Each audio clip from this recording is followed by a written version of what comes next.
اور اردو جب ہم بولتے ہیں تو جس کو فارسی آتی ہے تو لگتا ہے کہ جی وہ بہت زیادہ ایجوکیٹڈ ہے، لیکن ایران میں اردو سے جو اتنی محبت ہے، اور ایران میں جو یونیورسٹیز میں اردو ڈپارٹمنٹ ہیں، وہاں پہ اردو سکھائی جا رہی ہے، تو وہاں پہ اردو سے یہ لگاؤ کی کیا وجہ سامنے آتی ہے کہ کیوں لوگوں کو اردو سے اتنا لگاؤ آ کر اردو پڑھتے ہیں؟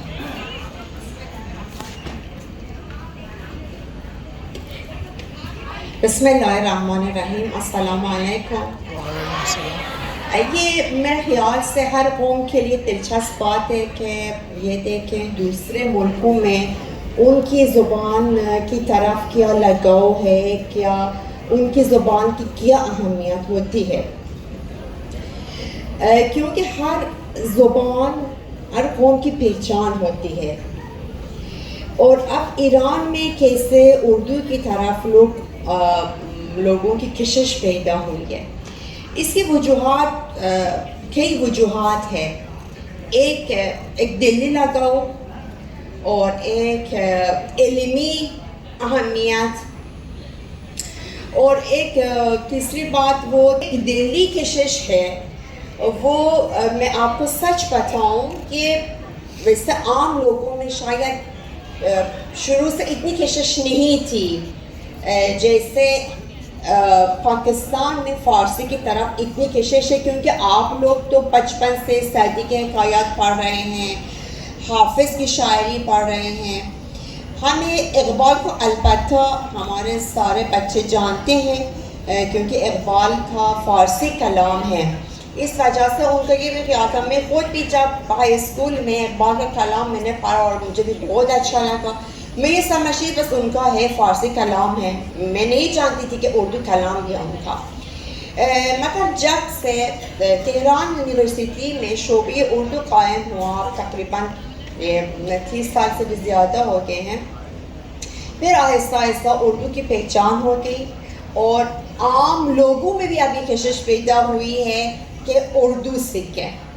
یہ جو دلی کشش ہے، اس حوالے سے میں نے بات کیا۔ دوسرا جو علمی وجہ ہے، اردو کی بہت بڑی اہمیت ہے ایران میں، اور الحمدللہ اس کی اہمیت کی پہچان روز بروز اور زیادہ ہوتی جا رہی ہے، کیونکہ اردو میں، اردو زبان میں، اردو ادب میں ایک بڑا سرمایہ ہے فارسی کا۔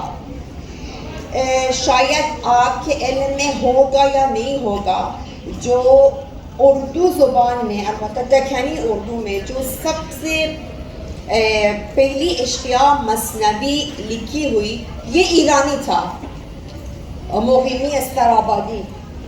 یہ ہمارے لیے کتنا فخر کی بات ہے، مگر کافی لوگ ہیں ایران میں جو علمی سطح پر بھی کام کرتے، ان کو یہ بات نہیں معلوم، حالانکہ یہ بہت اہم ہے۔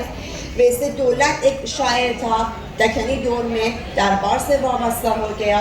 اس طرح فانی ایک شاعر تھا، اس نے بھی ایک مثنوی لکھی۔ پلیز خاموشی، پلیز خاموشی، جو نئے لوگ اسٹوڈنٹس ابھی آئے ہیں میں چاہوں گی کہ پلیز خاموش رہیں، اور جو پیچھے بیک سیٹس پہ بیٹھے ہوئے ہیں آپ کی آوازیں آتی ہیں سب یہاں تک، پلیز تھوڑی خاموشی رکھیے۔ جو استرابادی کا میں نے اشارہ کیا، اس کی مثنوی ہے چندر بدن اور مہیار، اور جو دولت کی طرف میں نے اشارہ کیا اس کی مثنوی بہرام اور حسن بانو۔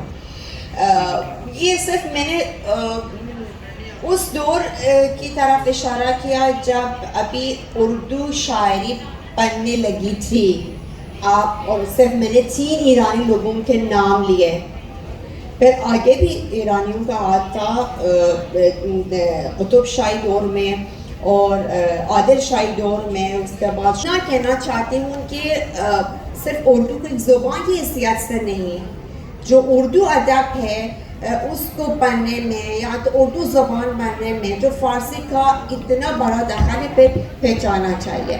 اور اسی طرح ایک اور بڑی وجہ یہ کہ پاکستان ہے، ہمارا ہمسایہ ہے، ایک اسلامی ملک ہے، اس وجہ سے تعلقات قائم کرنے کے لیے یہ زبان سیکھنا ضروری ہے۔ انگلش تو انٹرنیشنل زبان ہے، مگر آپ سب کو تو معلوم ہے کہ کسی قوم سے اگر رابطہ کرنا چاہیں تو بہتر یہ کہ انہیں کی زبان سے ہم ان سے رابطہ کریں، ان کی تہذیب کو ہم جان لیں. اور وفا میں آپ کی طرف دوبارہ آتی ہوں. میں ڈاکٹر شہریار کی طرف اب جانا چاہوں گی کہ آپ نے پانی بھی پی لیا ہے. اب ڈاکٹر شہریار جو ہیں وہ ڈاکٹر تحسین فراقی جو ہیں ماہر اقبالیات ہیں. بہت کام ہے ان کا اقبال کے اوپر. ایران میں بہت عرصہ آپ رہے اور فارسی اور اردو کے اوپر بھی آپ کا بہت کام ہے. جس طرح سے ڈاکٹر وفا نے کہا کہ اردو سے محبت ہے، تو دیکھیے جب ہم اردو پڑھتے ہیں تو اس سے ہمیں کوئی دیکھا جائے تو ایسا معاشی فائدہ نہیں ہوتا، ٹھیک ہے. تو یقیناً اس کے باوجود اگر کوئی اردو پڑھ رہا ہے، اردو سیکھ رہا ہے، تو اس کی اردو سے محبت ہے، اردو کی چاشنی اس کو کے لیے یقیناً کوئی نئی نہیں ہوگی کہ پاکستان جب بنا ہے تو پاکستان کو سب سے پہلے جس اسلامی ملک نے یعنی تسلیم کیا وہ ایران ہے. یہ ایک بہت بڑی بات ہے.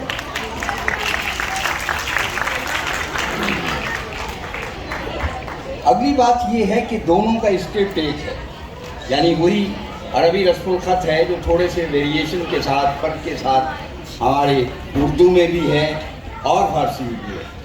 اچھا یہ صورت یہ نہیں ہے. ترکوں کے لیے مشکل یہ ہے کہ 1928 میں آپ کو معلوم ہے کہ ان کا اسکرپٹ جو وہی تھا جو ہمارا